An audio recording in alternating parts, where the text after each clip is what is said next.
listen, when we're talking about sexual discipline, if you want a woman to follow you and you want to be her leader and you want her to submit to you and you want her to defer to you and you want to be that hero for her, how can you expect a woman to give her body, soul, and mind to you and give you children when you can't control 6 inches of your own body?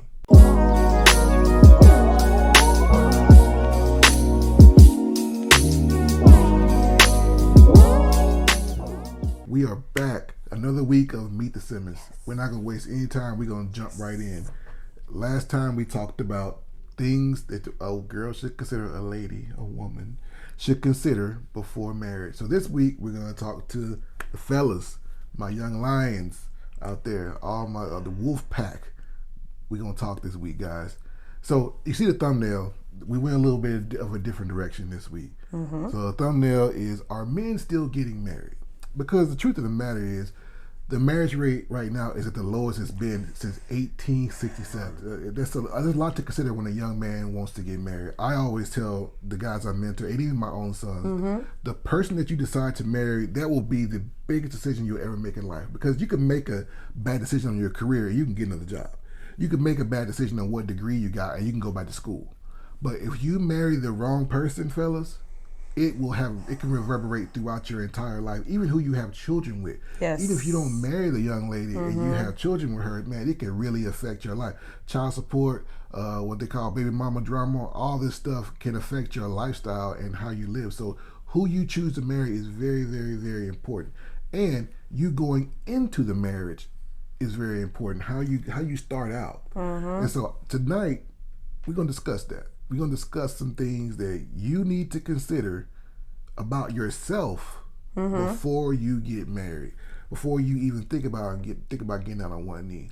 Now, for me, I got married at 22 years old. Now, I don't recommend that. I don't. And a lot of people say, why? What? And I'm going to tell you why. Because we are the exception to the rule. There were at least 6 to 7 other couples, people that we knew, that got married around the same time we did, within months of when we did. None of them made it. We were all in our 20s. None of them made it. So we are the exception to the rule. So a lot of people will look at us and be like, wow, you guys in your 40s, you've been married for 20-something years and you guys made it. That doesn't mean that you're going to make it. It doesn't mean we are the exception to the rule. And a lot of it has to do with the fact that we never stopped, we never gave up, and we never stopped working on ourselves in the marriage. So I don't want you guys to look at us and be like, well, he was a young buck when he got married. Man, listen, there's a lot of blessing from the Lord and a lot of hard work and a lot of patience from her and patience from me. So let's jump right into it. Number 1. You want to take number 1? Oh, yes. Number 1, selflessness. It is not about you. So as the man, I need you to consider when you're making decisions, they can't just be decisions that benefit you. As a leader, your job is to be the servant. That is the role of a leader, is to be a servant. So decisions that you make can't all just be about you, to benefit you. You learn to serve your family. And the first member of your family, when you're coming together, if it's in the traditional sense, is your wife. So it can't be about you. The decisions that you made. I have watched this man sacrifice himself to the point, if I don't encourage him to go shopping for himself, like, babe, those shirts, they rubbing thin. It used to be so bad, like back in the day, that my drawers would have holes in them. I'm like, no, it's good. You gonna tell that. No, it's all good, yo. Because and we'll talk about this later on down the road. Yes. Sometimes you could be selfless to the point where it's not good for you, and we'll talk about that down the road. But I think also when you talk about selflessness and it not being about you, that's why I say that I really don't believe now, and I just came to this revelation probably like a year ago, that I don't think a man should really even think about getting married till he's in his 30s, at least 30 years old. I say that because the way the world is set up now, and the way the dating market is set up now, you're expected to come into the marriage with provision. You're expected. We talked about it with the women that, she worked with me. Like we didn't have a table. Like we talked about that. We had the tablecloth thing with the cardboard box. It's when she worked with me. But the dating market really isn't set up that way now. Not now. A lot of the young ladies now, they want to come in. Well, I want to take trips and I want to do this. And you're in your 20s, and a 20-year-old man, a 20-something-year-old man, early 20s, mid 20s, really isn't set up to do that. You just getting out of college if you went to college Right. or trade school. Or you might still be in college and you're considering marriage. Like, so you don't have a you lot don't of money. really know who you are. Yeah, like you don't. We always joke, we grew up together. We literally grew up together as far as, in our 20s all the way into our 30s and 40s. I'm not the man she married. I'm a whole different animal than the man she married. Better in a lot of ways. A little thicker, but ain't nobody complaining up in here though. So it's a different ball game now. Yeah. So I would really encourage you fellas, work on yourself, work on your purpose, what God's put you here for, what you're on the plan to do. You trace your dreams, make mistakes in your 20s, try to open up your own business, fail at it. Fail. That's fine, man. Make a mistake, it's fine. But don't go out and get nobody pregnant. Don't go get married to the wrong person too soon. Yeah. Those are things those are deal breakers, guys. So I would say selflessness, but also before you get married, be selfish. Before you get married, because when you get married, it ain't about you no more. It ain't about what you want to do, where you want to work, your hopes, all that goes on the back burner when you get married. This is the things that they don't tell you in the movies. Or your premarital counseling. If you're going to premarital counseling, you should be talking about every aspect of marriage, every potential hiccup that you might incur. So I challenge you as clergymen, as counselors, as therapists, if you're doing premarital counseling, please don't gloss over it. Our premarital counseling sucked. Like it was an hour and a half. Yeah. That was it. And we talked about nothing. So everything we learned, we had to learn OJT. Like have those conversations with these potential couples that are still starry-eyed and they don't see past, oh, you so dreamy, you so fine, and are we just gonna be happy? No, it's work. It's a lot of work. Next point. This is mine. I'm gonna take this one. Get to this one. Y'all, let's take a deep breath. There you go. Breathe in, breathe out. You must have sexual discipline. Yes. If you're going to be married, my brothers, you got to have sexual discipline. A lot of people will say de-discipline. Same thing. You got to have discipline. You have to be sexually disciplined because guess what? That's it. She should be your only source of sexual gratification when you are married, and she expects to be your only source of sexual gratification. You must be disciplined because guess what? Contrary to popular belief, you still have two eyes and a working penis when you get married. It doesn't shut off. You don't have blinders on like a horse where you don't see other beautiful women, because the world is full of beautiful women. I'm not gonna sit here and tell you I don't see a woman every day that I think is attractive sexually or physically. But I come home every day to her. I'm faithful to her because that is the call. That is, I have to have discipline sexually. And a man in his 20s just really doesn't. That's not a strong suit for a man in his 20s. It's not. Yeah. And a lot of men in their 30s, 40s, 50s don't have that kind of discipline. So if you don't have sexual discipline, don't even think about getting married. Don't get married. Don't even think about it. Because you're going to wreck a home. You're going to wreck a home. You're going to get out here. You're going to hurt her. You're going to hurt your kids. You're going to disappoint everybody around. You're going to sully your reputation. It's not worth it. It's not. If you don't have sexual discipline, do not get down on one knee and ask some man's daughter to marry you so you can ruin her life and make her bitter. Don't do that. The last thing we need in the world is another bitter woman. We don't need it. We don't. We're It's trying to help. full We're of trying to as it help people out now. We don't Please. need no more. Please. Thank you. Yes. Like he said, if you don't have sexual discipline, just stop being selfish. That's what it is. If you do that and you can't control yourself, you can't keep it in your pants, you're being selfish. And stop it. And that's someone to marry you in that state. Yep. Is not fair to them. It's not fair. It's not even fair to you. So the next point, this is a good one. Oh, yes. This is a big one, guys. It's a big one. You must have vision. You must have a vision for your family. If you want to ask somebody to marry you and you want to be in a committed relationship, marriage, you must have a vision. I'm talking about financial goals, goals for the kids, where we going to be, a 5, 10, 15, 20-year plan for your family. You need to have that. You need to have a vision for that family because, like I said with the women, she wants a man that can lead her. And if you don't have a vision, we are all walking around in circles. Yes. And look, the truth of the matter is we did that for years. Because I didn't know. I was 22 years old. So we walked around for years not really knowing what to do. I had a plan, like I kind of want to do this. I kind of want, like I said, we grew up together. So I was just kind of finding my way through this manhood thing, and as we're having children. Yes. That's not the most optimal way to do it, guys. We were building it as we were flying. Yeah, exactly. we building the car while we driving it. You know, like you don't really want to do that. It's dangerous, and we made a lot of mistakes that way. We made the mistakes I should have made when I was single. I made them as I was married. Yeah. So I had to recover from that, and God has blessed us. We have recovered fabulously. Yes. You know, we still together. We still in love. We still together. Yeah, Stevens and Reese.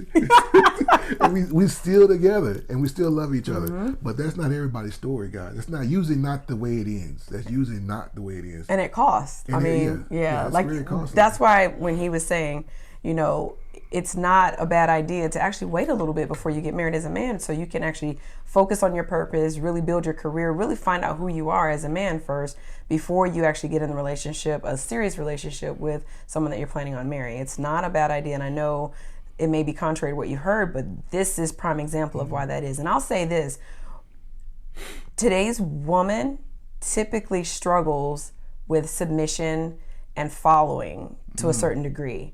And I'm going to tell you, if you're kind of shady and kind of on your vision, it's going to make it, that gap is going to get even bigger. And what women will do, I'm going to tell you, what women will do is if you are not a strong leader, if she doesn't feel that you are qualified to lead, she'll be like, don't even worry about it, I got this. And she will resent you for it. Yep. She will stay. Yes, she will. She will do it, but she will resent you for it. And she will see you as lesser. Mm-hmm. I'm telling you what they won't tell you on the movies and the TVs and even at church sometimes. I'm telling you what I've seen in marriage counseling. I'm telling you what I've seen in coaching, in mentorship, in friends of mine. If your woman loses respect for you, she can love you and not respect you. That's the truth. That is a horrible place to be in when a woman loves you and she does not respect you, because where a man has to have respect like he has to have air. And if your woman does not respect you, you will see it every day, and she will find ways to show you that she don't respect you. Remind you of it often. Yeah, she won't say it, but her actions will show you that she don't respect you. Anytime you see a man out with his lady and his woman overtalks him, she openly disrespects him, openly makes jokes about him, the not funny jokes, the real mean jokes in front of people, she don't respect that man. Yeah. She lost respect for him if she ever had it. And or in arguments constantly reminding you of a laundry list of things that you don't do well or what she has to do in your stead. Yeah. Yeah. I think we saw an example of that a few weeks ago. I think we saw an example of what that looks like with the Will Smith slap. We're not gonna get into it. Everybody's talked about that it. horse to death. But I really believe that Will Smith, who is one of my favorite actors, it was horrible to watch. Yeah. I think he's in a situation like that where his wife does not respect him and he can't win now. Nothing he does is gonna be good enough. So have a vision, fellas. I can't stress it enough. I'm not gonna beat a dead horse, but you have to have a vision and you need to write it down. It can't be all up here. Yeah. You need to have it written down. And you need to talk with the woman you're vetting for marriage, because we do vet you women for marriage. If the woman you need to go over your goals and your vision with her and see if she gels with it. Because if she's not willing to get on your plan, then she's not the one. Yeah. Point blank, period. All right. Next one. Patience. You take this one. You go ahead, sweetie. Be patient. Please make sure that you are a man that is willing to be patient with your future wife. We can be a bit much and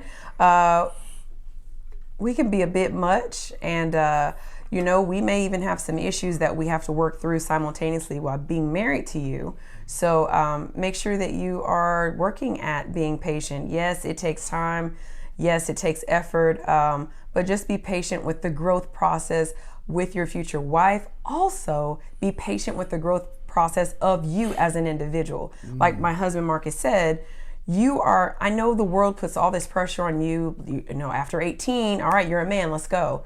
But you're still a kid at 18. Yeah. You're still just really stop stinking under the arms at 18, and some 18-year-olds still stink. But yeah, we got some. I know sons, y'all might watch this, but y'all, I'm sorry. Yeah. Anyway, but the point is, for real, you're gonna grow as a man throughout the duration of your life. Just like, truth be told, we do as well as women. I know we like to pretend we don't. Please, you're always growing. So be patient with yourself. You're going to make mistakes. I'm gonna say it again. You are going to make mistakes.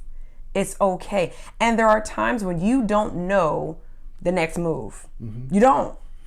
Yeah. And I think as women, we have to stop putting all that pressure and be like, well, you the man. You're supposed to man up, figure it out. No, sometimes it's just let me pause, let me pray, let me strategize, And you don't need somebody in your ear, why you supposed to be the man? That's why you don't need that. So give yourself grace as you're growing in this area of patience. Yes. And I want to go back to some guys. It just hit me when she was talking.